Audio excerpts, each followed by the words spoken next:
किसान भाइयों, आज के इस वीडियो में हम जानेंगे कि किस प्रकार से हम नाइट्रोजन की मात्रा को मिट्टी में बढ़ा सकते हैं, क्योंकि हम जानते हैं कि नाइट्रोजन एक बहुत ही महत्वपूर्ण पोषक तत्व है जिसका प्रयोग पौधे काफ़ी ज़्यादा करते हैं। यानी कि सबसे ज़्यादा मात्रा में नाइट्रोजन का प्रयोग पौधों के द्वारा किया जाता है।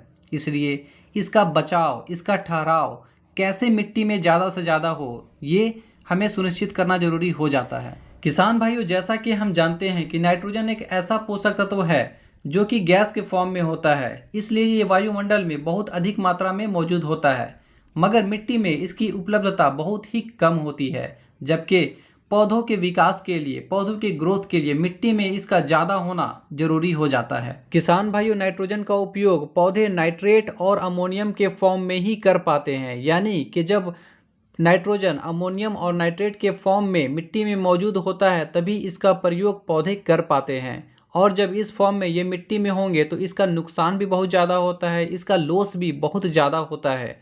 क्योंकि जब ये अमोनियम के फॉर्म में होगा तो ये हवा बनकर उड़ जाता है, और अगर ये नाइट्रेट के फॉर्म में होता है तो ये पानी के साथ बहकर नीचे चला जाता है। इसलिए हमें नाइट्रोजन को मिट्टी में फिक्स करना ज़रूरी हो जाता है। अगर फिक्स नहीं करते हैं तो हम कितना भी यूरिया डाल लें, कितना भी कोई और भी फर्टिलाइज़र डाल लें, हम लोग नाइट्रोजन की मात्रा को मिट्टी में नहीं बढ़ा सकते हैं, क्योंकि इसका लॉस हो जाएगा, इसका नुकसान हो जाएगा। तो नाइट्रोजन को मिट्टी में फिक्स करने के लिए सबसे पहले ऑर्गेनिक मैटर यानी कि कार्बनिक पदार्थ को मिट्टी में डालना होगा। इसके लिए आप गोबर की खाद, केचुए की खाद या फिर दूसरी खाद जैसे कि पोल्ट्री मैन्योर या फिर और भी कोई ऐसा मैन्योर है जिसको आप मिट्टी में मिलाएं। हरी खाद का भी आप प्रयोग कर सकते हैं। इसके लिए आप ढैंचा उगा सकते हैं। यानी कि आप किसी भी प्रकार से ऑर्गेनिक मैटर यानी कि कार्बनिक पदार्थ की मात्रा को मिट्टी में बढ़ाएं, जिससे क्या होगा कि इसमें माइक्रो ऑर्गेनिज्म यानी कि सूक्ष्म जीव की मात्रा बढ़ जाएगी और ये नाइट्रोजन का उपयोग कर लेंगे, फिक्स कर लेंगे, जो कि बाद में धीरे धीरे पौधों को मिलता रहेगा।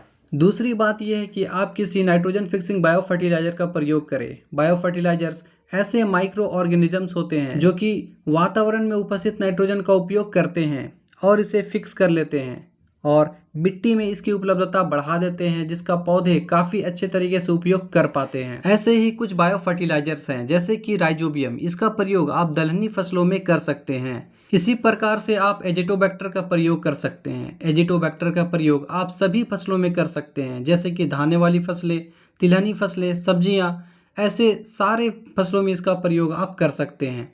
एसिटोबैक्टर का प्रयोग आप गन्ने की फसल में कर सकते हैं।